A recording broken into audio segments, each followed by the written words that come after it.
retour pour la seconde partie de l'émission. Ça parle porte-avions pendant la pub, pour tout vous dire. Nouveau porte-avions à venir.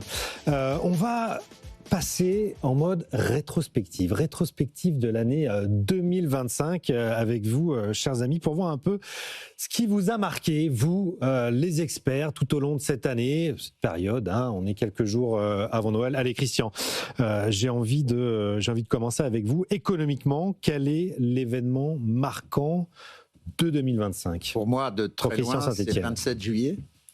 C'est quand l'Union européenne se couche devant Trump en Écosse. Je sens qu'il y aura beaucoup de Trump dans les réponses. Voilà, c'est-à-dire que oui. C'est quand même énorme. Je pense que ça sera étudié sur le plan stratégique pendant pas mal de temps, quelques décennies. Je pense la première puissance commerciale du monde se couche devant les États-Unis, alors que la Chine ne se couche pas. Alors, on peut dire que les régimes sont différents, que l'Union européenne n'est pas unifiée. Et que l'Union européenne est le régime le plus favorable de tous les espaces et de toutes les régions au monde, avec oui, 15%. Sur le plan commercial, seulement. On est la zone la plus ouverte au monde, mais ce qui est frappant aussi, c'est que à aucun moment il y a eu une tentative d'inclure dans la négociation avec les Américains les services. On sait que les Américains, pour faire simple, ont 150 milliards de déficit sur les biens, mais ils ont 100 milliards d'excédents sur les services. Donc le déficit, c'est 50 milliards, mais on n'a pas négocié sur 50, mais sur 150. Donc l'incapacité d'inclure les services est très inquiétante. Pourquoi ? Parce que l'essentiel des services, c'est des services numériques. De fait, nous nous approfondissons comme colonie militaire et numérique des États-Unis. C'est d'ailleurs sur cette base que Trump nous a marché dessus, puisqu'il a dit, en gros, je pense, dans la négo, il a dit, si vous ne cédez pas, je retire ma protection militaire. Donc la question, c'est... alors ça, c'est un enjeu stratégique. Ce qui s'est passé, évidemment, c'est que la France, du fait de son endettement, pas de cette année, mais depuis 20 ans, s'est terriblement affaibli en termes de capacité d'orientation des options européennes. Et donc, c'est l'Allemagne qui décide. En fait, c'est l'Allemagne qui avait imposé à la Commission européenne d'avoir un accord le plus rapidement possible. Oui. Parce que ils exportent des voitures. Avait mis des droits de douane 25% sur les exportations de voitures vers les États-Unis. Des machines les Allemands, c'était inacceptable. Donc, ils ont négocié, comme au casino, un taux de 15% contre un abaissement des droits de douane sur les exportations de voitures, sans s'interroger sur les conséquences sur les autres pays. Donc on a une direction européenne totalement mercantiliste sous commandement allemand. Et ce qui est frappant, c'est qu'au même moment, au mois de juillet, alors c'est un sujet important par ailleurs, mais Macron a passé plusieurs semaines sur le dossier palestinien. Il s'est totalement désintéressé de ce sujet. Et pour terminer, moi je regrette quand même que le 27 juillet, surtout connaissant la psychologie de Trump, qui est quand même méprisant pour les femmes, ils aient laissé von der Leyen toute seule face à lui. Je pense que ça aurait eu de la gueule que Macron et Merz prennent un avion ensemble et aillent accompagner von der Leyen pour qu'il y ait quand même un peu de poids face à Trump pour la négociation. Ludovic, même question. L'événement économique marquant la tentation, ça c'est de se ruer sur cette image de Donald Trump avec des panneaux d'opticiens. C'est quand même l'homme de l'année. C'est l'homme de l'année. Je vais peut-être me décaler, mais c'est une des conséquences, très clairement. Ce qui m'a marqué le plus, c'est l'année du serpent, c'est-à-dire la Chine. Qui est l'année du serpent, parce que dans le jeu que décrivait à l'instant Christian, Donald Trump a clairement marqué l'année. Je pense qu'il y a une compréhension, vue d'Europe, vue de France, que le monde a changé. Alors, il n'a pas changé honnêtement en janvier, en février, mais je crois qu'il y a une lucidité qui est apparue cette année, en creux. En gros, on va dire, l'Europe s'est fait sortir du ring cette année. Honnêtement, sur plein de dossiers. Il est resté les États-Unis, la Chine, et von der Leyen s'est assis peut-être au premier rang, des fois au deuxième rang. Oui. Voilà, ok. On s'est fait décranter. On a observé des situations sur lesquelles les terres rares, les véhicules électriques, la Russie, l'intelligence artificielle et tout ça. Et même quand Emmanuel Macron va en voyage il y a quelques semaines en Chine, on se prend derrière une surtaxe sur le porc et ce matin une surtaxe sur les produits laitiers. Oui. Game over. C'est-à-dire game over dans le sens où maintenant, on est à minima dans un monde en 3 parties sur lequel l'Europe, la question, est-ce qu'elle va être la tranche de steak entre 2 buns ou pas? Honnêtement, d'un côté les États-Unis, de l'autre côté la Chine. L'Europe a des atouts. L'Europe est un marché. L'Europe a aussi court, à mon sens, après un fantasme. Il met beaucoup trop d'énergie et beaucoup trop d'argent pour reconstruire une splendeur passée, industrielle ou autre, plutôt que de miser sur l'avenir. On essaye de sauver une filière de voitures thermiques, alors qu'aux 4 coins du monde, elles sont électriques et sans chauffeur. Donc on peut se battre sur le monde d'avant. Et il y a un grand choix en 26 qui va être important, c'est soit l'Europe se bat sur le monde qui vient, soit on se bat pour tenter de garder, j'allais dire, une place sur la photo de classe. Pour l'instant, moi j'ai le sentiment que l'Europe est en train d'essayer de conserver une place sur la photo de classe par rapport à une Chine qui, à la vitesse où ça va très rapidement être, si elle ne l'est déjà, la première économie mondiale. Oui. Bon. Vous dites la même chose tous les deux que Mario Draghi, c'était début septembre, je crois, je ne sais plus si c'est Ambrosetti ou pas, 2024. 2025, qui disait que cette année aura marqué la fin de l'illusion qu'un grand marché de 451 millions de consommateurs suffisait à une superpuissance mondiale. Ça n'est plus 2024, c'était son rapport. le cas. Septembre 2024, c'était le rapport. Voilà. Exactement. Et l'Europe est en train de sortir tout simplement de la carte. Victor, même question pour vous, Victor Lequillerier, l'événement économique majeur de 2025. Moi, je ne vais pas faire très original. Ouais, c'est vraiment la bascule post-février 2025 avec justement l'annonce des droits de douane, parce que je pense que ça questionne beaucoup notre modèle de commerce, de manière d'échanger et des flux financiers. Et que on est un peu entré dans un nouveau monde et le nouveau siècle peut-être cette année en réalité. C'était amusant aussi de voir comment les différents pays ont pris les devants ou pas. Certains ont tout de suite voulu négocier un accord. C'est le cas de beaucoup de pays en Asie, le Japon, les pays d'Asie du Sud-Est. L'Europe, effectivement, subit. Et moi, je pense que c'est plus intéressant parce que ça va nous donner plus d'éléments sur 2026. Moi, ce à quoi je m'attends, c'est qu'il y ait des effets de second tour. Et que ces effets de second tour, c'est que la guerre commerciale, elle ne fait que commencer. Et elle va commencer avec la Chine parce qu'il y a des problèmes de surcapacité chinoise qui nous envahissent de produits. Et je pense que d'autres pays, comme on l'avait vu en 2018 avec la guerre commerciale américaine contre la Chine, sur l'acier, qu'on avait vu que l'ensemble des pays partenaires de la Chine ont mis des hausses des droits de douane sur les produits de l'acier chinois. Là, c'est exactement ce qui va se passer parce que, comme vous le mentionnez, je pense que l'Europe n'est pas assez consciente que son atout, c'est qu'on a un marché de consommateurs et d'entreprises solvables. Et ce n'est pas le cas forcément dans d'autres pays, et que ça a un coût et ça se protège. On le négocie très mal. On négocie très mal, mais je pense qu'on va finir par... on est obligé, en fait, notamment par rapport aux Chinois, mais par rapport, pas nécessairement qu'aux Chinois. Tout le monde est en train de chercher des nouveaux débouchés, et le marché européen, c'est celui avec des niveaux de revenus les plus élevés et les plus solvables. Et donc je pense que cette bascule-là, elle est un petit peu importante. Et puis moi, ça m'a un peu surpris, parce que on a l'impression qu'aux États-Unis, Donald Trump, il ne s'est pas attaqué au bon déficit. Il y a 2 déficits massifs.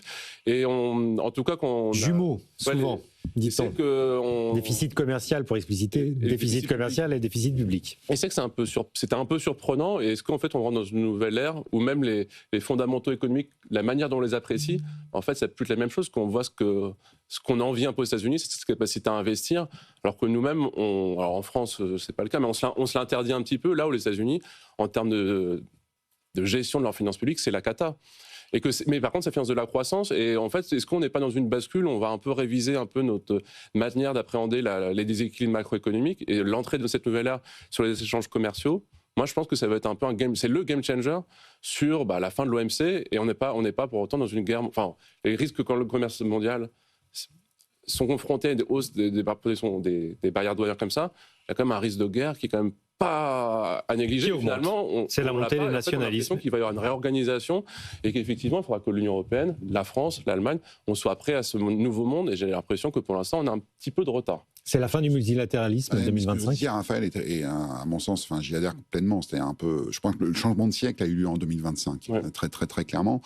Et il y a quelque chose, je ne vais pas être dans un jugement, j'allais dire, intellectuel par rapport à ça.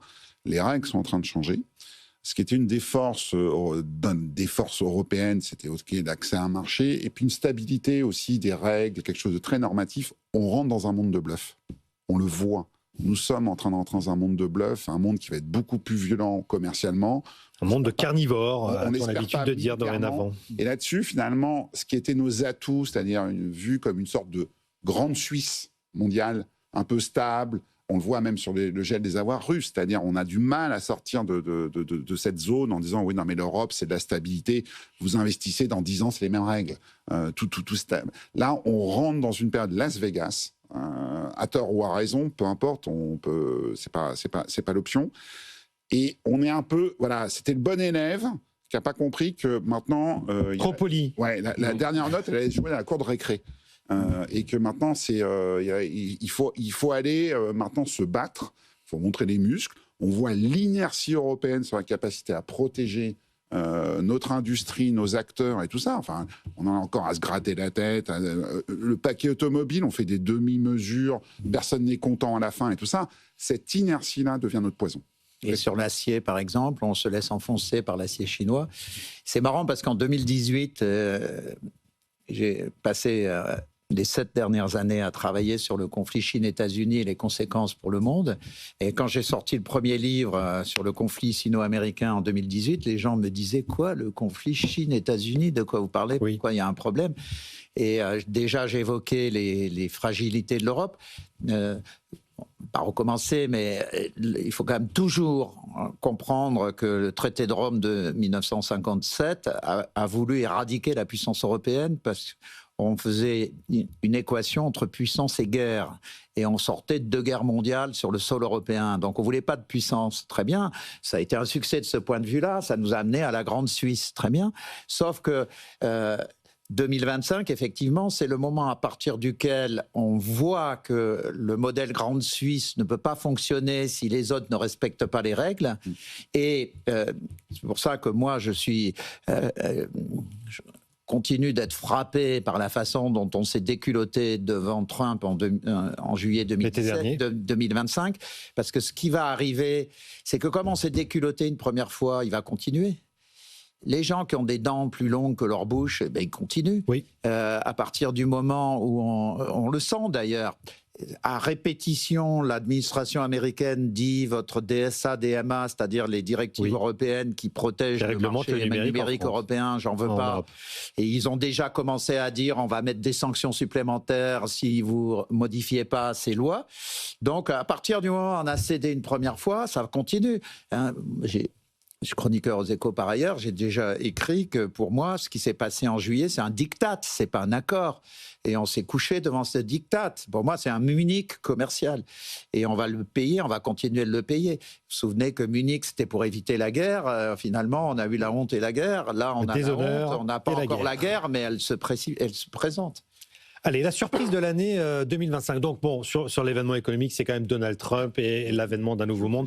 Peut-être l'entrée dans le nouveau siècle 2025, année de bascule. Qu'est-ce qui vous a surpris cette année, Victor Lequillerier? Il y a 2 choses. Mais la première chose, c'est la course à l'IA, à la technologie, où j'ai du mal à avoir un suivi parce que on le voit, il y a des investissements massifs qui sont réalisés en centaines de milliards. En centaines de milliards, mais en même temps, il y a eu cette volonté des États-Unis de limiter les exportations de puces à la Chine. Finalement, ils sont en train de rétro-pédaler parce que Nvidia va pouvoir exporter ses puces en Chine. Le côté des matières premières, enfin des métaux critiques, la Chine a d'abord limité les exportations. Là, ils sont un peu en train de revenir. Et moi, il y a un événement qui m'a particulièrement marqué.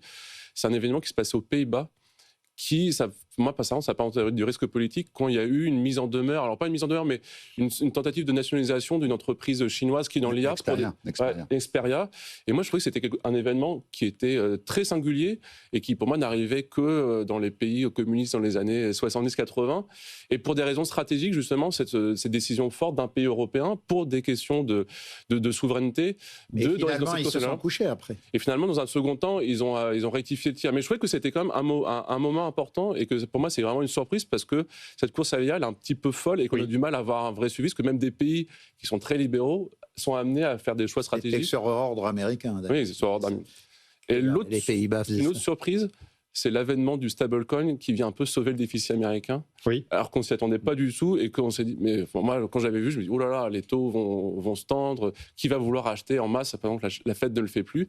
Et les stablecoins, grosse surprise, l'engouement, le Genius Act, je trouve que c'est quelque chose qui était aussi assez singulier. Et qui vous expliquez comment?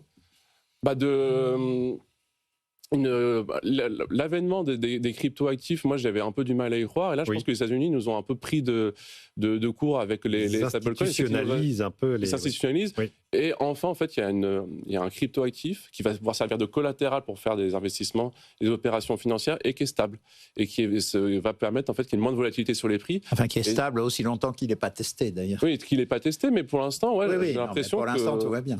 Pour l'instant, tout va bien, et que moi, je ne suis pas très pro-crypto-actif, mais je trouvais que là, il y avait vraiment une innovation, et on a vu tout de suite les applications. C'est le financement du déficit américain. C'est un peu surprenant. À 2025, à date, dans le siècle. phénomène que vous évoquez, ça a donné 300-400 milliards de dollars au financement du déficit américain. J'ai plus les montants, mais je crois que les émetteurs de stablecoin, si c'était un pays, ça serait le 12e plus gros détenteur d'obligations américaines au monde. En l'espace de 18 mois. Tether et Circle, ils détiennent des réserves spectaculaires. Et ça, je pense aussi, c'est un événement qui va être marquant, qui va peut-être nous peser en termes de souveraineté, parce que le risque, c'est qu'il y ait une fuite de nos dépôts pour justement acquérir ce type d'actifs. La concurrence augmente. Ouais, une nouvelle concurrence. La concurrence du stablecoin sur la dette française. Sachant qu'on est déjà dans cette situation, puisqu'on perd 300 milliards d'épargne européenne au bénéfice des États-Unis, notamment via le mécanisme des ETF. Parce que quand on croit gentiment acheter des ETF chez Amundi ou n'importe quel autre gestionnaire européen, finalement, on se retrouve à acheter des valeurs américaines. Il faut accéder sur des marchés des capitaux. Là, c'est le moment. Si on ne le fait pas maintenant, c'est fini. On les attend en 2026, normalement. Christian, même question. Qu'est-ce qui vous a surpris en 2025 ? Ce qui m'a surpris, c'est qu'à moitié, mais tout de même, l'extraordinaire habileté des Chinois dans la négo avec les Américains, la façon dont ils ont instrumentalisé l'accès aux terres rares, et ça a conduit d'ailleurs Trump à transformer à amender un peu sa position. Amender sa position. Aujourd'hui, je crois que les droits de douane moyens américains sur la Chine, c'est 47%, c'est ça. Donc, ça reste quand même extrêmement élevé. Mais non seulement ils ont obtenu une baisse, même s'ils sont élevés, des droits de douane, mais ils ont obtenu la continuation de l'accès aux puces fabriquées par les grands opérateurs américains. Enfin, conçues par les grands opérateurs, puisqu'en fait, elles sont fabriquées à Taïwan. Les fonderies sont de Taïwan. Mais donc ça, je trouve que les Chinois... L'habileté chinoise, chinoise, mais une habileté... le bras de fer les Chinois n'aiment pas les Japonais, mais je dirais une habileté de samouraï, quoi.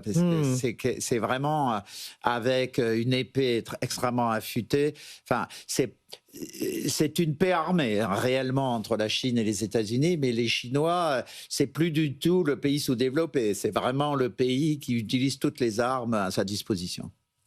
Même question, Ludovic, de sauter. Il y a déjà des sujets sur lesquels j'adhère complètement. L'intelligence artificielle, les terres rares, je ne vais pas revenir dessus, mais je suis en l'air. Moi, j'ai provoqué un petit peu, c'est pas une surprise, mais je trouve que ça raconte beaucoup de choses. On parlait de bluff tout à l'heure. C'est Elon Musk, en fait, qui a été un peu la doublure économique de Donald Trump vu du monde de l'entreprise. Il ne le quittait plus en début d'année.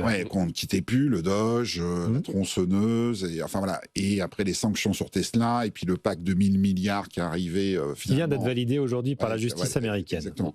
D'abord, ça raconte une chose, c'est pas parce qu'on est patron qu'on est bon politicien, c'est juste un appel à la France, parce qu'il y a toujours un peu ce mythe-là, et on a eu quand même cette démonstration. Ce sont deux métiers très nobles. Je suis pas sûr qu'on ait la meilleure classe politique en France. C'est une autre question, il faut peut-être recruter, mais en tout cas, les réflexes d'entrepreneurs ne sont pas nécessairement les bons. Maintenant, ça montre aussi la limite du jeu. C'est pas parce qu'on est dans une mécanique de réussite que quand on va dans le jeu politique, ça se fait au bénéfice de l'entreprise. Et ça montre ce que j'appelais tout à l'heure, ce côté Las Vegas, c'est-à-dire qu'on est rentré dans une nouvelle ère, très clairement, avec des superpositions, que ce soit la NASA, que ce soit sur le véhicule électrique ou autre. Certains appelleront ça du populisme, certains appelleront ça du clientélisme, certains iront probablement jusqu'à la corruption, je le pense aussi, mais que tout est en train de s'entremêler. Honnêtement, et l'Europe, malheureusement, n'est pas très armée. j'allais dire, à la fois pour des bonnes raisons, parce qu'il y a encore un système de valeurs et un socle européen auquel personnellement je tiens beaucoup, et qui, je pense, nous unit avec nos auditeurs et sur ce plateau-là. Mais en même temps, on rentre dans une période où les gentils vont avoir un problème. Alors que les gentils doivent se mettre au boulot, en fait. Ouais, en fait, voilà. Et pour rester gentil... On ne peut pas être gentil et feignant en même temps. Non, mais il y a de Voilà ça. vos programmes pour 2026. Les bonnes résolutions de Christian Saint-Etienne. Non, mais pour être gentil, il faut en avoir la capacité. Voilà. C'est-à-dire que si l'Europe se dote... Il faut être fort pour être gentil. Voilà.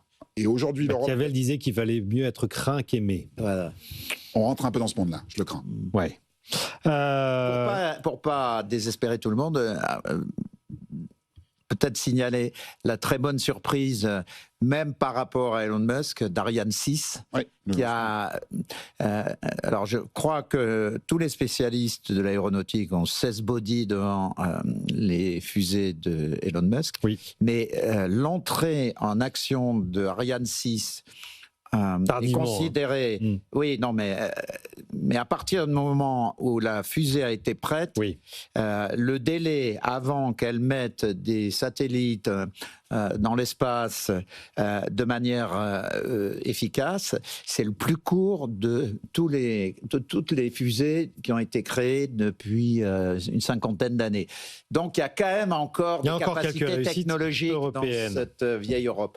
Bon, vous anticipez ma question suivante, c'est qu'est-ce qui vous donne de l'espoir pour 2026 ? Effectivement, parce qu'il faut qu'on nourrisse un peu l'espoir.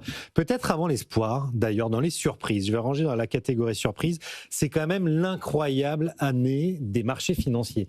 Pour le coup, ça, c'est une surprise. Je vais citer le camarade Marc Fiorentino, sa chronique à lire dans La Tribune dimanche, qui écrit ceci. Si on vous avait demandé en début d'année quelle sera la performance des indices boursiers mondiaux et français en 2025, alors que Trump impose des droits de douane, Trump imposait des droits de douane allant jusqu'à 100%, si la guerre en Ukraine ne faiblissait pas, si l'endettement des États atteignait un record historique, si Israël entrait en guerre avec l'Iran, si les taux d'emprunt à long terme remontaient et même explosaient au Japon, et si la France n'avait pas de budget ni de politique économique cohérente.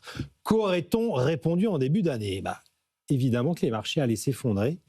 Or, ce n'est absolument pas ce qui s'est passé. Comment on explique quelle analyse vous avez pour moi, après, de ce décalage complet entre l'état du monde et l'état des marchés financiers? C'est que je pense que paradoxalement, les actions des boîtes qui fonctionnent bien, c'est le dernier refuge en fait. C'est-à-dire que les gens se disent, au moins quand on achète une action, il y a quelque chose en contrepartie. Alors que quand on achète la dette française, en contrepartie, il y a les 35 heures, il y a la retraite à 62 ans, c'est pas terrible. Alors que quand vous achetez des actions Saint-Gobain, quand vous achetez des actions Thales, il y a quelque chose derrière. Donc, oui, c'est tangible. Je pense que c'est devenu la valeur refuge. Bon, Victor, même question. C'est vrai que moi, j'aurais été peut-être plutôt très pessimiste. Il est stupéfiant, ce décalage. Et je pense qu'il y a peut-être aussi à regarder du côté des États-Unis, parce que finalement, le choc, il n'a pas été inflationniste, en tout cas à ce stade, des droits de douane. Et qu'en même temps, il y a quand même, je trouve, un débat assez délétère aux États-Unis sur l'indépendance de la Fed, et qui quand même laisse à penser que les taux américains vont baisser. Et ça, je pense que c'est ça qui entretient, au-delà de la tech, qui porte les marchés, que je pense que ces questions en fait, d'évolution et d'anticipation de baisse des taux, ça offre en fait des aspects, ça offre de la visibilité en fait au marché par rapport à ces conditions d'endettement, ces conditions d'emprunt, et qu'on retrouve quasiment dans tous les pays en dehors du Japon. Et ça, j'ai l'impression que ça joue pas mal aussi en termes de liquidité et qui permet en fait, même au-delà de la tech, de continuer de porter les marchés. C'est la Fed qui drive la croissance. Alors moi, la question, elle est Ludovic. Hyper pertinente et le constat que faisait Marc, il est réel. Alors, ça les couches pessimistes. Je pourrais ramener un dernier paramètre. Et si nous rentrions dans une économie de guerre, ce qui peut être le dernier paramètre et ce qui peut être aussi le truc qui nous échappe à ce stade-là, je l'espère pas, mais c'est une possibilité. Après, ce qui me marque, on le voit en France, on le voit en Europe, on le voit aux États-Unis. C'est la décorrélation entre ce que, j'allais dire, on croit venir voir, on observe et tout ça. Même sur la France, c'est très net. Et puis finalement, quand les indicateurs tombent, c'est pas trop mal. Bah oui. On a vu la note de conjoncture de l'INSEE. Il y a de la croissance et tout ça. Jeudi dernier. Et ça, moi, c'est une des surprises de l'année, objectivement. On le retrouve sur les marchés, on le retrouve sur les indicateurs en France et tout ça. C'est-à-dire se dire, oh là là, l'économie tourne. On court à la catastrophe, mais finalement, quand les indicateurs tombent, avec toute la notion de Victor, où certains indicateurs sont un peu friables, notamment du côté des États-Unis, malheureusement, donc il manque des trucs dans le cockpit. Mais cette perception-là commence à me nourrir sur une autre analyse. 26 confirmera ou l'infirmera. Je me demande s'il commence à pas avoir une décorrélation entre économie et politique. En fait, très forte. Non, mais c'est-à-dire, 2025 est un marqueur. C'est-à-dire que l'économie est en train de passer au-delà des frontières, en train de passer au-delà des grandes mécaniques, et que finalement chaque pays joue avec à gérer du social. Et des choses comme ça, et que le blob est en train de s'échapper, c'est-à-dire la première intelligence artificielle réelle de ce monde, ça c'est peut-être l'économie. Un dernier mot, moins d'une minute chacun, ce qui vous donne de l'espoir pour 2026, pour finir sur une touche d'optimisme. Ce qui me donne l'espoir qu'on attendait en 23, 24 et 25, c'est que peut-être il pourrait y avoir un accord sur l'Ukraine. Et à ce moment-là, on ne le dit pas, mais le premier... Alors, évidemment, la plutocratie trumpienne va s'en mettre plein les poches. Oui. Mais au-delà de ça, le premier gagnant, c'est l'Europe. À partir du moment où on aurait un accord en Ukraine, les sanctions sur la Russie tomberaient. D'un seul coup, les prix de l'énergie baissent significativement. Déjà assez bas. Surtout, on retrouve des débouchés sur la Russie. Il faut rappeler que la France était le premier investisseur sur la Russie. La France employait 450 000 personnes au moment de l'entrée de la Russie en Ukraine. Si on était habile, dans le cadre de la négociation de la sortie de la guerre en Ukraine, la France devrait négocier le retour de ses positions, y compris en mettant un peu de fric, mais ça serait un moyen de redonner du tonus à l'économie française. En un mot, Victor Lequillerier. En deux, les perspectives sur le prix du pétrole, qui sont quand même un prix qui est assez bas, ça nous est plutôt favorable. Oui. Et j'ai quand même l'espoir qu'on sorte de cette issue budgétaire et qu'on arrive à changer un peu le narratif et parler des bonnes nouvelles, qu'on passe sous le tapis, les créations d'entreprises qui sont très positives, les gains de productivité qui ont été réalisés en France, et qu'on ne parle pas, et j'ai l'impression qu'on a quand même besoin en fait, d'apporter un peu de bonnes nouvelles et un peu d'optimisme, parce que malheureusement, pour l'instant, on doit les passer de sous le tapis. On en manque un peu, effectivement. Un peu d'enthousiasme en 2026. Merci. Et Ludovic, mot de la fin. Une alerte, c'est la dette privée. Moi, j'ai un point d'inquiétude là-dessus sur 2026. Et la bonne nouvelle, et puis parce que c'est mes dernières émissions, je pense, et qui va raconter beaucoup de choses, c'est la Coupe du Monde de foot. Qui va se dérouler au Mexique, aux États-Unis, au Canada, et qui va nous raconter, au-delà des éléments sportifs, qui va nous raconter sûrement cet été beaucoup de choses, notamment au plan économique. Sous réserve que Trump laisse entrer les joueurs aux États-Unis. Voilà. Ce sera le mot de la fin. Merci à tous les trois pour cette émission passionnante, disponible en podcast et en replay sur l'application BFM Business. Tout de suite.